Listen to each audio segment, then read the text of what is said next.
amannya nina mangi nnyo. The Rotarian Sambagenda, also known as Dr. Bossa, also known as Henry Gava, also known as Ojulu, n'amalala mangi nnyo abantu gye basiima okuntuuma.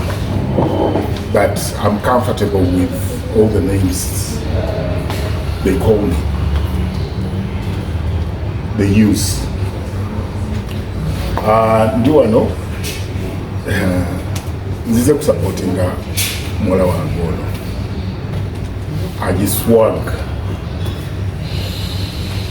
256. Muwala wange ono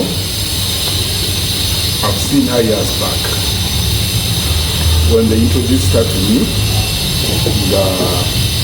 as Owa Ebonies as a dancer, and we realized there was a lot of talent yamanyi mu muwala. Alina quality abantu abasinga gye batatera kubeera nayo. She has got passion for what she's doing, and that passion has, apart from experience n'ebirala byonna byonna, but passion has played a big role in elevating her to stardom. And I've always talked to her ngamugamba nti omanyi mu maaso eyo ojja kubeera star w'amaanyi nnyo nnyo nnyo, because of that passion, the love you have for what you're doing. So bwe ndaba nga atandise okukola ekintu nga kino ku lulwe kinsanyusa nnyo, era mpulira nga kinkakatako okubeera part of her supporter mu kintu kino. Ebonies erina ekintu kyekola okuwa chance ba members baayo okutegeka show ya member yenyini neyetegekera show. So this has been coming up now and again, and Aji Swagga, I think this is the second or third, but second time she's doing it. She did the first one and it was successful, so she's daring to do another one, and I know she's going to be very successful because of the passion she has. And yet I take on that all. So on behalf of the Ebonies, badde mpulira nti Aji Swagga tulina okumusupportinga in any way okulaba nti show ye esobola okubeera successful. That is why with my crazy working schedule, badde nina okuwaayo sometime nzije before the press bagambe nti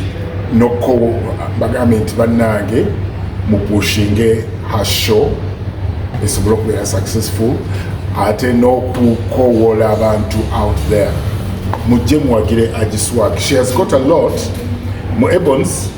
When you come ojja olina ekintu ky'omanyi kukola, naye bw'otuuka mu Ebonies you are given a chance to do a lot, to explore mu fields endala zonna.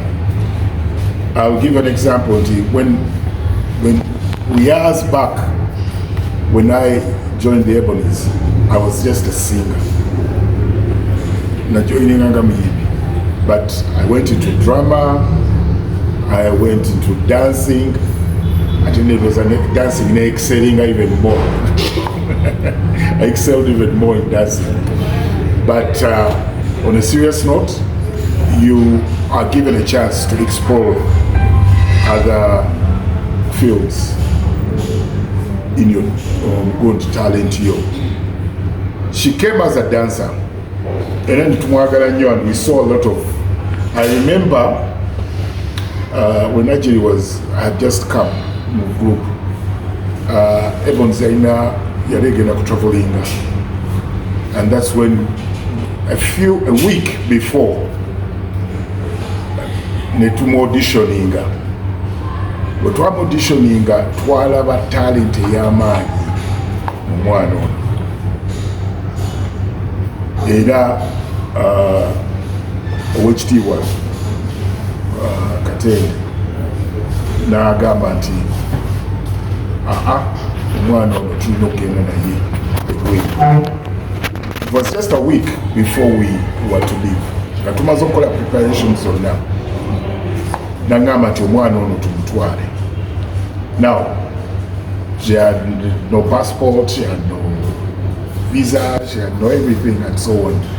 So we had to do everything within that 1 week.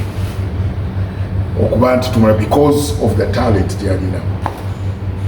Naye era nemugamba nti omanyi, first of all, olina God's favor, banga kino tetutera kukikola, naye olaba omukulu akirabye nti you have got to travel with us.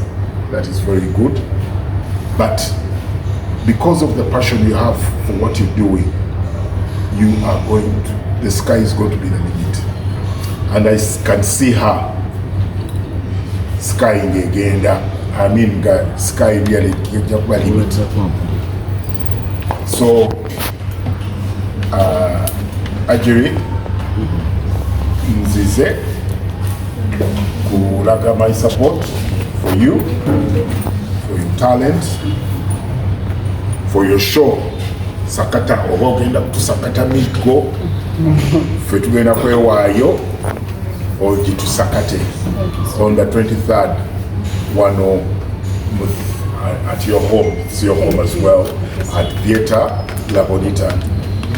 So njagala kuwola abantu out there, mujje muwagire kawala kange kano ka Aji Swagga, tukole kyonna ekisoboka tulabe nti kyakukyaligesia kyembadde njagala okugamba nti Aji Swagga now can sing, she can dance, that one but she's also a very good actress. She can also act. So ebintu byonna abikwata abirina mu